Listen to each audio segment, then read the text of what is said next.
Welcome to the Mary Mac Show, where we will be talking about your feelings, experiences, and pain following the death of a loved one.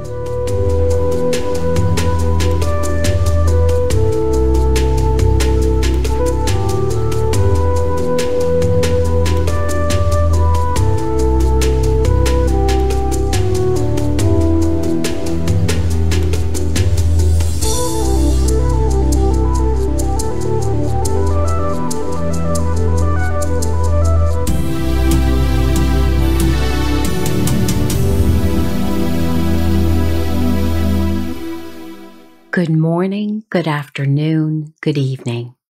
Wherever you find yourself in this entire world, I welcome you. So how are you doing, my friend, my warrior? Are you doing a little bit better this week? Are you keeping up with writing the 5 things in your journal that you are grateful for each evening? It will keep your spirits up. It will make you realize that beyond all the pain, sorrow, and overwhelm, it is your time to sit quietly by yourself and recognize there are actually things in your world that are right, that are calming, that are bringing you bits of joy. You just need to look for them. You need to record them in your journal, so when you are having a more than difficult day, you get to see all the things that are working in your life and help you realize that even though it feels like all is lost, it isn't. It is all in the way you look at it. And I hope you realize my goal is to help you better understand what you're going through so you can slowly move forward through the grieving process and through these emotions to a more peaceful place. It doesn't happen all at once, not at all. But keep listening and become more knowledgeable of what you can expect during the grieving process. I know the techniques I share can definitely help you. This week, I'd like to talk to you about how to deal with guilt after a sudden death. No matter how close you were to the person whose death you are now grieving, you may feel some sort of regret over what you might have done differently when they were alive, or what you could have experienced together had they lived. The if-onlys and what we call the woulda, coulda, shouldas can paralyze you if you let them. If only I had done this. If only I had done that. May be the record playing over and over in your mind. When someone dies suddenly, many of these thoughts circle around in your mind. You may feel a deep sense of guilt after their death. All of us live with some regret and guilt regarding the way we treated the person who died or was killed. You might not have been the most supportive person throughout your relationship, and you wonder if you could have done more for them while they were alive. You find yourself feeling that you didn't spend enough time with them, or you didn't do a particular something they would have appreciated. But we must understand there was no way we could have prepared or predicted that they would die when they did. Sudden death is shocking. It's something we don't expect at all. And we are left with guilt and regret that we will need to deal with. Otherwise, it will become a serious burden that will affect our health, both mentally and physically. And we cannot afford to let that happen. Now, you might feel guilty because you were not able to live in a better neighborhood and your child decided to become involved in gangs. No matter how many times you told them those were not the best people to be around, they persisted, and you feel guilty that you didn't do more, either financially or in helping them realize the dangers involved with certain people in the neighborhood. And one day, all your fears became reality. Your loved one endured a senseless murder, and you spend so much time trying to figure out what part you did or didn't play in helping them be safe. Maybe you thought you should have brought them to work each night, but you let it be, and they were killed in a robbery gone bad at a local grocery store where they worked late at night. And now you feel it was your fault because if you had driven them, they might still be alive. And then there are the drive-by murders that you couldn't possibly know would happen when they did. Your loved one was in the wrong place at the wrong time, but you simply can't deal with the fact that this is so unfair, and you just couldn't protect them. Maybe you felt they were mature enough to use your car, but now you feel it might have been unwise. One night, they wrapped your car around a tree, losing control when driving too fast. Your child or other loved one is now gone, and you are left to wonder what you should have done instead. Or maybe they wouldn't or couldn't stop their addictions to drugs or alcohol or gambling, and it changed who they were. It changed the people they hung out with. It changed how they were part of your family. And their decisions to continue in that walk of life contributed to their death. Now, sometimes you don't know who to blame. Them, the people who got them hooked and in that lifestyle, or yourself for what you think is your failure to help them recover. You kept moving along, thinking they would someday wise up and go to rehab for the last time and make a great life for themselves. But they never did. And you're left with a sudden death, one you never expected. Oh yeah, you did know it was possible, but you convinced yourself it would never happen to them.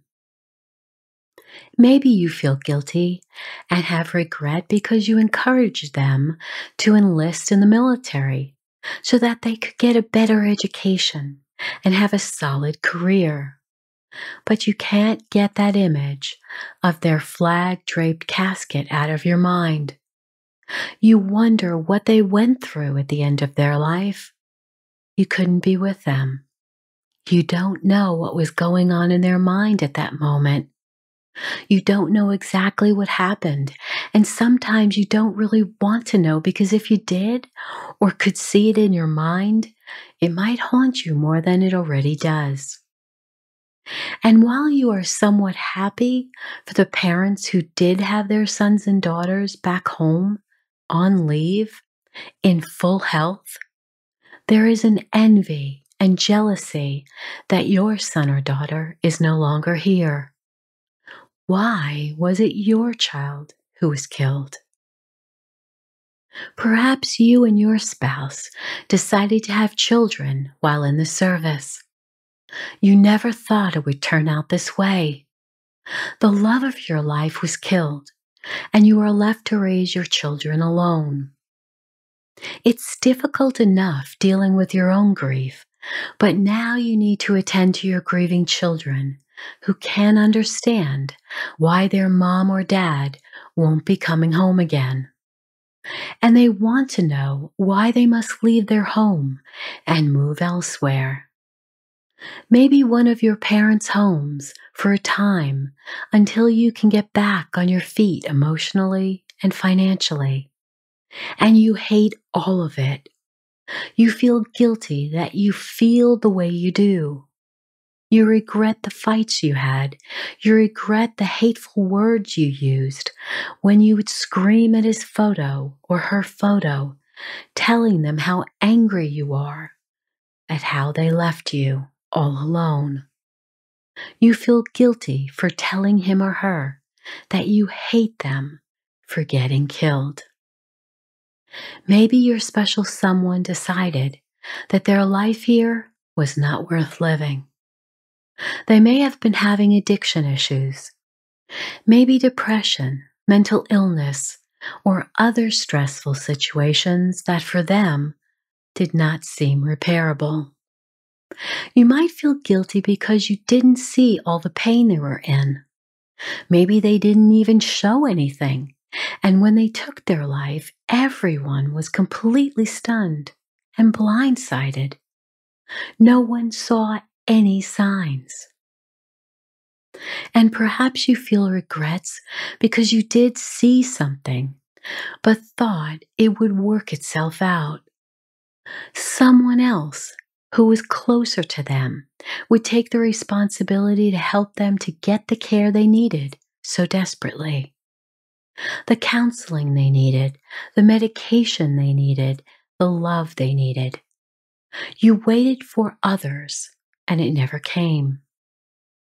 And now you regret that you just didn't take command and handle it yourself, even if it meant being shunned or called ridiculous, because others would have believed there was nothing wrong here. But somehow you knew better. You might also be feeling regret for what you won't have in the future together with your special someone.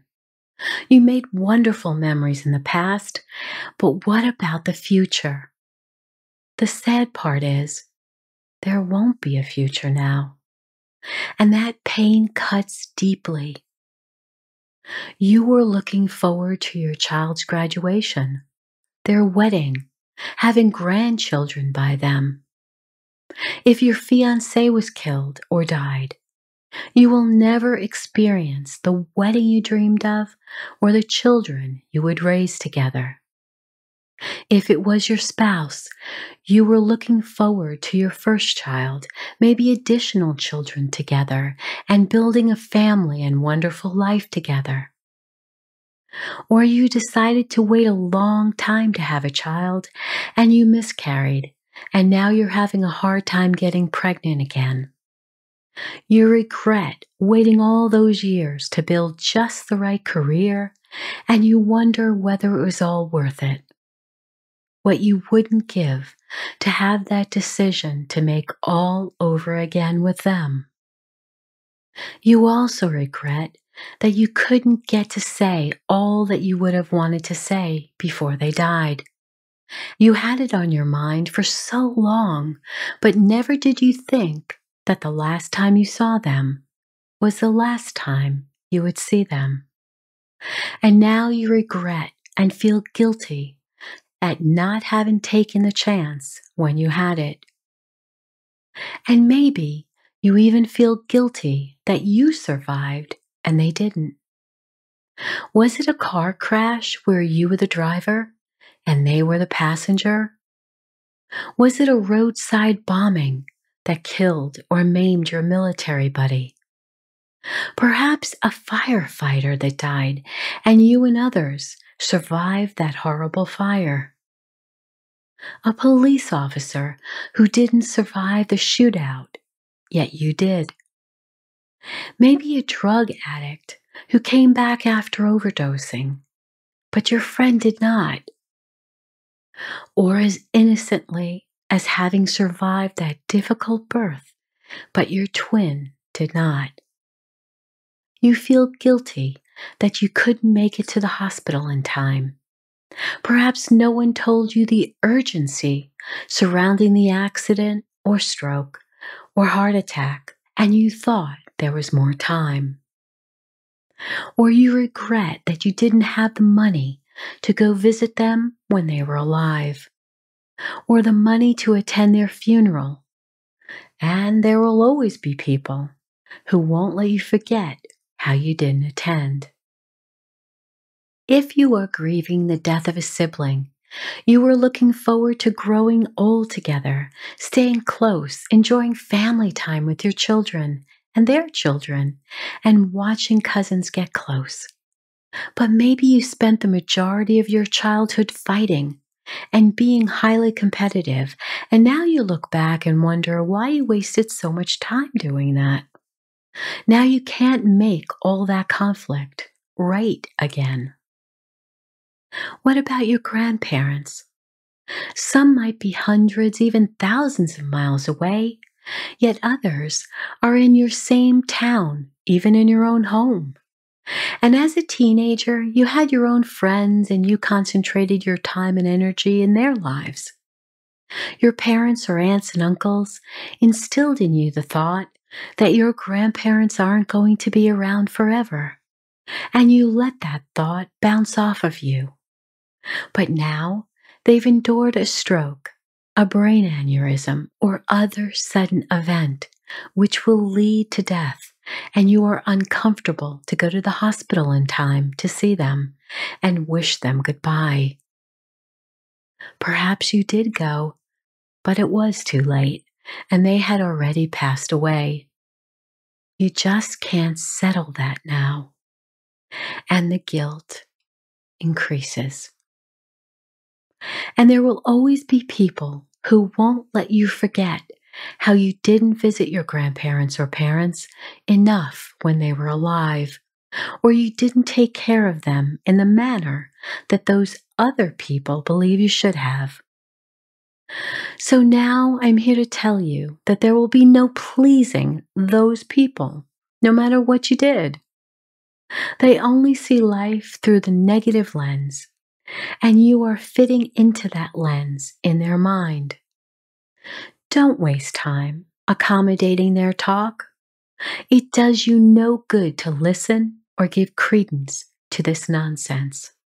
You must remember that you made decisions which you felt were the most viable from the choices you had when you made them. You cannot take them back, and you cannot feel guilty about the outcome. Even if you had the same decisions to make today, there is no certainty that the outcome would be different. So please remember that and draw comfort from it. Regret and guilt can spear your spirit. They can crush your joy, make you feel like you have to carry this burden forever. And I'm here to tell you, you don't. Exactly how is this serving you? What are you getting from torturing yourself over this? When you continue to carry around guilt and regret, we are not forgiving ourselves. This leads to self-hate, and we cannot live life in this place. Self-hate can bring on depression and deeply seated anger at ourselves, which will not serve us at all. Nothing good comes out of unforgiveness. When we stay in unforgiveness, we punish ourselves over and over, and no matter how long we do this, it will never change the outcome. What happened, happened. You must learn to love yourself again. One of the most effective ways to deal with this is to use EFT. It's known as the Emotional Freedom Technique. This is a tapping method which touches on your meridian lines in your body. It has significant positive effects on your mental health and even your physical health. When you see it done, you might think to yourself that it looks really silly. But when you feel so badly, what do you have to lose? I've been using EFT for years and it has profoundly helped me. I now use it for many emotions I'm dealing with, not only grief. What is so powerful about this technique is that once you learn how to do it, you will be amazed at how much better you begin to feel. In the show notes, I will provide the links you will need to get started and to tap through your guilt, regret, and unforgiveness. And I want you to learn this and I want you to watch them. Start them today and tap every day, maybe even several times per day, until your pain starts to get lighter and lighter. You deserve a better life. You deserve to be more compassionate to yourself. You are entitled to that compassion and mercy. And while I know you hate that you have no control over what happened, are you willing to carry this severe burden around in your head and heart forever? How could that ultimately serve you? Next, I want you to go to the park or a lake, the ocean, or even the cemetery with a pad of paper. Can you put on your earbuds and listen to some instrumental soft music while you're sitting on a beautiful blanket with a soothing drink? Write a letter to them about all the things that are bothering you in regards to their death. How it happened, what choices you made, what you wish you could change, what you are struggling with, and also the people you're angry with. You can do a lot of things within that letter. It is cathartic for your own benefit because it dumps all that pain out of your gut, heart, mind, and spirit, and you can now see it on paper. I encourage you to take this very important step when you are ready. It definitely hinders us from moving forward in our grieving process if we are constantly feeling badly about ourselves, about a situation that we perceived we could or couldn't have changed, yet still feel so angry and or guilt-ridden about. When you're finished, you have many choices similar to the other letters you have written to release your feelings. You can bury these letters at the cemetery, attach them to a balloon, burn them, or simply add them to your journal. The process is to let it all go. Release all those feelings that are causing you to stay stuck. It will serve you and lighten you up mentally, emotionally, spiritually, and physically. Sudden death is one of the most painful griefs, and that's why it's so important to help yourself through EFT and tapping.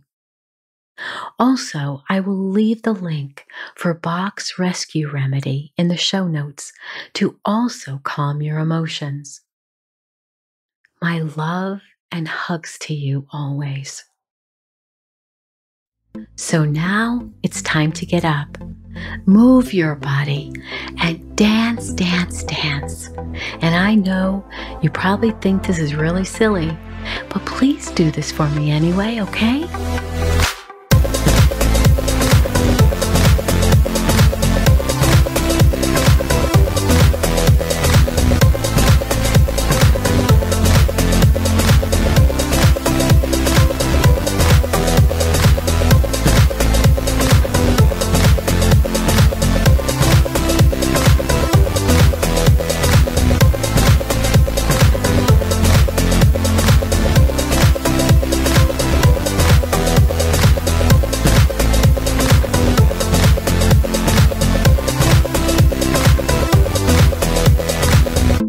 Thank you so much for listening in today, and share my podcast with those who could benefit from this knowledge.